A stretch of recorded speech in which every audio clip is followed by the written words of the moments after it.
अब एक ऐसा सवाल जिसका जवाब इंसान हजारों वर्षों से ढूंढ रहे हैं, और वो सवाल है, मैं कौन हूं। आप भी कई बार अपने आप से पूछते होंगे कि आप हैं कौन, आपकी पहचान क्या है। प्राचीन काल में कई लोगों ने इसका उत्तर तलाशने के लिए अध्यात्म की मदद ली है। कई राजाओं ने अपना राजपाट छोड़कर हिमालय जाकर तपस्या भी की है, और आपने भी कभी ना कभी यह सवाल अपने आप से जरूर पूछा होगा कि मैं कौन हूं, और इसका जवाब खोजने की कोशिश भी की होगी। लेकिन आज के युग में आपकी 5 चीजें ही आपकी पहचान बताती हैं, और वो 5 चीजें आपको पता होंगी, लेकिन मैं आपको याद दिलाता हूं। पहला है आपका नाम, दूसरा आपका परिवार, तीसरा आपका पेशा, फिर चौथा आपका घर, और सबसे महत्वपूर्ण है आपका सोशल मीडिया प्रोफाइल। लेकिन आपका असली एड्रेस अब आपके घर का पता नहीं, आपका पिन कोड भी नहीं, बल्कि अब आपका असली एड्रेस है आपका ईमेल एड्रेस, आपका फेसबुक अकाउंट और आपका ट्विटर अकाउंट, और सोशल मीडिया पर आपके जितने भी और अकाउंट्स हैं, यही अब आपके असली एड्रेस हैं। अब लोग अपने ईमेल एड्रेस के जरिए ऑपरेट करते हैं, अपने घर में नहीं। सोशल मीडिया पर आप अपने दोस्तों और परिवारों को फॉलो करते हैं, किसी खबर को लेकर अपनी पसंद या नापसंद के बारे में बताते हैं और शेयर भी करते हैं। आजकल नौकरी, बिजनेस, यहां तक कि शादी के लिए भी दोनों पक्ष एक दूसरे के बारे में सोशल मीडिया के जरिए ही जानकारी इकट्ठा करते हैं। यानी अब एक दूसरे से आमने सामने मिलने का चलन समाप्त हो चुका है। इसका मतलब है कि सोशल मीडिया पर ही आपकी असली पहचान मौजूद है, और एक बार अगर आपने अपनी कोई तस्वीर सोशल मीडिया पर अपलोड कर दी तो आप बेशक इस दुनिया से चले जाइए, आप एक ना एक दिन तो इस दुनिया से जाएंगे ही, लेकिन वो तस्वीर सदा के लिए अमर हो जाएगी। अब वो तस्वीर हट नहीं सकती। आपकी ये पहचान अब ज्यादा मजबूत और सटीक हो गई है, क्योंकि वर्ष 2020 में लोगों ने अपने स्मार्टफोन पर हर दिन 4.5 घंटे से ज्यादा समय बिताया। हर दिन 4.5 घंटे, जबकि उससे पिछले साल 2019 में 3 घंटे बिता रहे थे। इसका मतलब है पिछले 1 साल में आपने 68 दिन अपने स्मार्टफोन को दिए हैं। 1 साल में 68 दिन।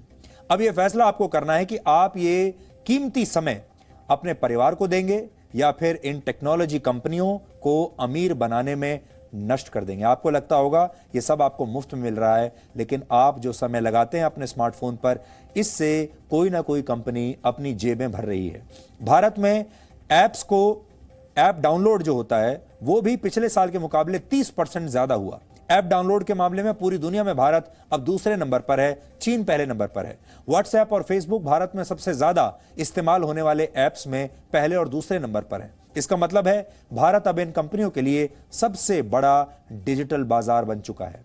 देश में किसी टेक्नोलॉजी कंपनी को इतनी छूट भी नहीं होनी चाहिए कि वो आपको मुफ्त सर्विस देकर आपकी ही निजी जानकारियां इकट्ठा करे और उसे फिर लाखों करोड़ों रुपए के मुनाफे में बदल दे। इस तरह से कुछ समय के बाद वो एक बहुत बड़ी कंपनी बन जाएगी, और ऐसी कंपनियां किसी भी लोकतांत्रिक सरकार से भी ज्यादा शक्तिशाली बन सकती हैं, और कुछ मामलों में तो बन भी गई है। हमारी पौराणिक कथाओं में भस्मासुर नाम के राक्षस का जिक्र है, आपने पढ़ा होगा। उसने भगवान शिव से वरदान मांगा कि वो जिसके सिर पर हाथ रखे वो भस्म हो जाए। वरदान मिलने के बाद उसने सबसे पहला जो काम किया वो ये कि उसने भगवान को ही भस्म करने की कोशिश की। ये बड़ी बड़ी टेक्नोलॉजी कंपनियां भी आधुनिक युग की भस्मासुर हैं। इनके पास आपके डेटा का वरदान है, और अब इसका इस्तेमाल वो आप ही के सिर पर रखकर आपको भस्म करके कर रही हैं। उदाहरण देखिए, अमेरिका के राष्ट्रपति डोनाल्ड ट्रंप इन टेक्नोलॉजी कंपनियों की मनमानी का सबसे बड़ा शिकार हुए हैं। हम यहां डोनाल्ड ट्रंप की तरफदारी नहीं कर रहे, जो उन्होंने किया वो तो गलत है ही, लेकिन यहां आप मामले को समझिए। डोनाल्ड ट्रंप इन्हीं सोशल मीडिया टेक्नोलॉजी कंपनियों की मदद से अमेरिका के राष्ट्रपति बने थे। उनको सफलता के शिखर तक चढ़ाने वाली यही कंपनियां थीं, और वहां की जिन बड़ी बड़ी कंपनियों ने डोनाल्ड ट्रंप की राजनीतिक ताकत बढ़ाई और अमेरिका के समाज में भेदभाव फैलाया, अब उन्हीं कंपनियों ने ट्रंप को डंप कर दिया है, उन पर प्रतिबंध लगा दिया है। दुनिया के सबसे शक्तिशाली व्यक्ति के साथ अगर ऐसा हुआ, इसलिए हुआ क्योंकि अब ये टेक्नोलॉजी कंपनियां कई देशों से, उनकी सरकारों से भी बड़ी ताकत बन चुकी हैं। अब असली सुपर पावर अमेरिका नहीं है, ये कंपनियां हैं। इस समय दुनिया की 5 बड़ी टेक्नोलॉजी कंपनियां हैं, फेसबुक, अमेजॉन, एप्पल, माइक्रोसॉफ्ट और गूगल। इन 5 कंपनियों का नेटवर्थ 460 लाख करोड़ रुपए से ज्यादा है। आप तो शायद लिख भी नहीं पाएंगे इसको। दुनिया में 194 देश हैं और उनमें से 143 देशों की कुल जीडीपी इन 5 कंपनियों से कम है। जापान जैसे समृद्ध देश की जीडीपी सिर्फ 371 लाख करोड़ रुपए है और भारत की जीडीपी इन कंपनियों के नेटवर्थ के मुकाबले आधी से भी कम है। अब समझिए कि कुछ टेक्नोलॉजी कंपनियां इतनी बड़ी आर्थिक शक्ति कैसे बनी। आपके डेटा का विश्लेषण करके ये कंपनियां एक तरह से आपके मस्तिष्क को, आपके दिमाग को स्कैन कर लेती हैं। इस डेटा का इस्तेमाल डिजिटल विज्ञापन दिखाकर आपके विचारों और फैसलों को बदलने के लिए किया जाता है। विज्ञापनों को देखकर ही आप हर 10 में से 9 मौकों पर किसी वस्तु को खरीदने का आखिरी फैसला करते हैं। टीवी के विज्ञापनों को देखकर हर 10 में से 6 लोग किसी चीज को खरीदने का फैसला करते हैं और इस समय ऑनलाइन विज्ञापन देखकर ऐसा करने वाले हर 10 में से सिर्फ 4 लोग हैं। लेकिन इंटरनेट इस्तेमाल करने वाले लोगों की संख्या लगातार बढ़ रही है। इसका मतलब है कि टेक्नोलॉजी कंपनियों ने अपने यूजर्स को भी एक प्रोडक्ट बना लिया है और मुनाफा कमाने के लिए उनकी प्राइवेसी तक की नीलामी कर दी है। यह काम पिछले कई वर्षों से हो रहा है, आपको शायद पता ही नहीं चला होगा। अब इसका स्तर और ज्यादा व्यापक हो चुका है जब से व्हाट्सएप ने आपको यह बताया है कि उसने अपनी प्राइवेसी सेटिंग्स बदल दी हैं। वर्ष 2018 में संयुक्त राष्ट्र ने फेसबुक पर आरोप लगाया था कि उसका इस्तेमाल रोहिंग्या मुसलमानों के खिलाफ नफरत फैलाने और सामूहिक नरसंहार के लिए किया गया। तब फेसबुक ने इसकी जिम्मेदारी नहीं ली थी। फेसबुक ने ही कैम्ब्रिज एनालिटिका नाम की कंपनी को 5 करोड़ यूजर्स का डेटा दे दिया था, जिसका इस्तेमाल चुनाव के दौरान वोटरों को प्रभावित करने के लिए किया गया। फिर 2018 में फेसबुक पर अमेरिका के राष्ट्रपति चुनाव में दखल देने का भी आरोप लगा। ब्रिटेन के यूरोपियन यूनियन से अलग होने के लिए हुए जनमत संग्रह को प्रभावित करने के आरोप भी फेसबुक पर लगे और भारत के कुछ विधानसभा चुनावों में भी दखल देने के आरोप फेसबुक पर लग चुके हैं। भारत में डिजिटल उपनिवेशवाद को रोकने के 3 मॉडल हो सकते हैं। अब हम इस पर चर्चा कर रहे हैं कि आपको गुलाम होने से कैसे बचाया जा सकता है, नहीं तो आप गुलाम बन जाएंगे। ये तीनों मॉडल एक दूसरे से बहुत अलग हैं, लेकिन इनका मकसद एक है, वो है आपकी प्राइवेसी की सुरक्षा करना और आपको गुलामी से बचाना। इसका पहला और प्रभावशाली तरीका है यूरोपियन यूनियन जैसे कड़े कानूनों का निर्माण करना। अगर कोई कंपनी यूरोप के लोगों का डेटा कलेक्ट करती है तो उसे वहां के सख्त नियमों का पालन करना पड़ता है। इन नियमों का उल्लंघन करने वाली कंपनियों पर उनकी आमदनी के 4% तक का जुर्माना लगाया जा सकता है। यूरोपियन यूनियन ने 2017 से अब तक अकेले गूगल पर ही लगभग 70,000 करोड़ रुपए का जुर्माना लगाया है। सोचिए, 70,000 करोड़। फेसबुक पर भी 890 करोड़ रुपए की पेनल्टी लगाई गई और इस जुर्माने से ही इन कंपनियों को डर लगता है। यूरोप में यूजर्स जब चाहें अपने पर्सनल डेटा को नष्ट करने की डिमांड कर सकते हैं। अगर वहां कोई डेटा लीक होता है तो उससे प्रभावित लोगों और अधिकारियों को भी इसकी जानकारी देना जरूरी होता है। तो आप कड़े नियम बना सकते हैं यूरोप जैसे। भारत में भी डेटा सुरक्षा कानून कम से कम यूरोपियन यूनियन जैसे या फिर इससे भी ज्यादा कड़े होने चाहिए। अब बहुत समय हो गया, भारत सरकार को यह काम सबसे पहले करना ही पड़ेगा, नहीं तो उसके 135 करोड़ लोग डिजिटल गुलाम बन जाएंगे। टेक्नोलॉजी कंपनियों की दादागिरी रोकने का दूसरा मॉडल है चाइना का मॉडल। चीन ने विदेशी कंपनियों को अपनी टेक्नोलॉजी इंडस्ट्री में दाखिल होने की अनुमति नहीं दी है, उन्हें बाहर ही रोक दिया है। उनके कानून के मुताबिक चीन के लोगों का डेटा विदेशों में स्टोर नहीं हो सकता। इसी नियम के तहत फेसबुक, गूगल और ट्विटर जैसी कंपनियों को चीन में ब्लॉक कर दिया गया है और यह वहां घुस भी नहीं सकती। इसका फायदा वहां की स्थानीय कंपनियों को मिला, लोकल कंपनियों को, और वहां की लोकल कंपनियां चीन की सभ्यता और संस्कृति को अच्छी तरह से समझती हैं। अब वो ग्लोबल स्तर तक पहुंच चुकी हैं और वहां के कानूनों की वजह से ही चीन के नागरिकों का डेटा उनके देश में पूरी तरह सुरक्षित है। डिजिटल उपनिवेशवाद से बचने का तीसरा मॉडल है अमेरिका का मॉडल। जैसे राष्ट्रपति ट्रंप ने टिकटॉक पर यह दबाव बनाया कि वो अपनी कंपनी को अमेरिका की ही किसी बड़ी टेक्नोलॉजी कंपनी को बेच दे। उन्होंने बाहर की कंपनियों को कहा कि अगर आपको अमेरिका में ऑपरेट करना है तो अपनी अमेरिकन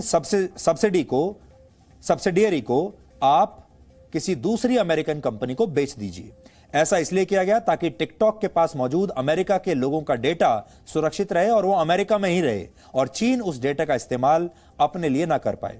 अगर भारत ने इन तरीकों में से किसी एक को नहीं अपनाया तो हमारे करोड़ों लोगों के डेटा उन टेक्नोलॉजी कंपनियों के पास चले जाएंगे जिनका एकमात्र लक्ष्य डेटा बेचकर पैसा कमाना है। इन टेक्नोलॉजी कंपनियों को भारत में पेमेंट सर्विस शुरू करने की अनुमति देना भी एक बहुत बड़ी गलती है। इससे इन कंपनियों को भारतीय अर्थव्यवस्था में अपनी मोनोपोली स्थापित करने का मौका मिल गया और सोशल मीडिया से लेकर वो हमारी अर्थव्यवस्था का हिस्सा बन गए। आप ऐसी कंपनियों की तुलना ईस्ट इंडिया कंपनी से कर सकते हैं। यह कंपनी समंदर के रास्ते भारत आई, फिर व्यापार के बहाने इसने पूरे देश पर कब्जा कर लिया। ईस्ट इंडिया कंपनी से मिले इस सबक को भारत से बेहतर कोई और समझ नहीं सकता। आधुनिक युग की टेक्नोलॉजी कंपनियां भी इंटरनेट के माध्यम से दुनिया के सभी देशों तक अपना डिजिटल उपनिवेशवाद पहुंचा रही हैं और धीरे धीरे आपके मोबाइल फोन से होते हुए आपके विचारों पर कब्जा कर रही हैं, यानी आपको मानसिक रूप से अपना गुलाम बना रही हैं। और ये कंपनियां अमीर हो रही हैं जबकि हम अपनी पहचान खो रहे हैं। भविष्य में ऐसा भी हो सकता है कि फेसबुक और ट्विटर जैसी कोई टेक्नोलॉजी कंपनी किसी कानून का विरोध शुरू कर दे और भारत सरकार को या फिर हमारे प्रधानमंत्री को भी अपने प्लेटफॉर्म से ब्लॉक कर दे। लेकिन हमें ऐसे हालात का इंतजार नहीं करना चाहिए और जल्द से जल्द हमारे देश में सख्त कानून हमें बनाने चाहिए। नरेंद्र मोदी पहले ऐसे देश के नेता थे जिन्होंने सोशल मीडिया की ताकत को समझा था और हम ये उम्मीद कर रहे थे कि जब वो सत्ता में आएंगे, यानी आज से 7 साल पहले 2014 में, तो वो सबसे पहले प्राइवेसी के कानून लेकर आएंगे और इन डिजिटल कंपनियों को, जिन्हें कि आप ईस्ट इंडिया कंपनी कह सकते हैं आजकल के कलयुग की, उन्हें वो रोक देंगे। लेकिन ऐसा हुआ नहीं और फेसबुक जैसी जो कंपनियां हैं वो भारत में प्रवेश कर गईं, व्हाट्सएप जैसी कंपनियां भारत में प्रवेश कर गईं और उन्होंने अपना पेमेंट मॉडल भी इस देश में शुरू कर दिया है। वो सबसे खतरनाक बात है क्योंकि अब ये आपके दिमाग और आपकी जेब दोनों पर कब्जा कर लेंगी। व्हाट्सएप की नई पॉलिसी का विरोध करने के लिए आजकल लोगों ने सोशल मीडिया पर भी बड़े क्रिएटिव मीम्स का इस्तेमाल किया है और ये मीम्स सोशल मीडिया पर ट्रेंड हो रहे हैं। उनमें से एक मैं आज आपको दिखा रहा हूं कि ये आप देखिए, ये है जो व्हाट्सएप ने कहा है कि हमने अपनी प्राइवेसी पॉलिसी को अपडेट किया है। उनकी प्राइवेसी पॉलिसी कुछ इस तरीके से है।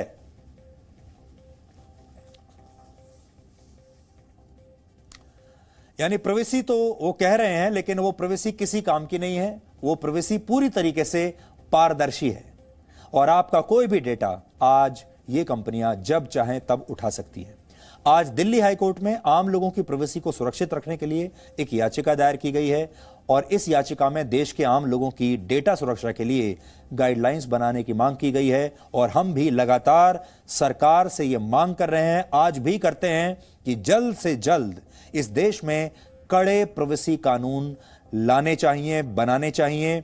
और एक बात आप याद रखिए, ये सारी बड़ी टेक्नोलॉजी कंपनियां चाहती हैं कि आप एक दूसरे से वाद विवाद करें, आप एक दूसरे से असहमत हों, आप एक दूसरे को ट्रोल करें, आप अपनी चीज़ों को ट्रेंड कराएं और आप आपस में लड़ें, क्योंकि जितना आप आपस में लड़ेंगे इनके माध्यमों का इस्तेमाल करते हुए उतना इनका कंजम्पशन बढ़ेगा, उतना ज्यादा ये पैसा कमाएंगी। इसलिए इनका पूरा कंटेंट, इनके सारे वीडियो, हर चीज इस बात पर निर्भर करते हैं, इस सिद्धांत पर चलते हैं कि ये कैसे आपको आपस में एक दूसरे से लड़वा सकें।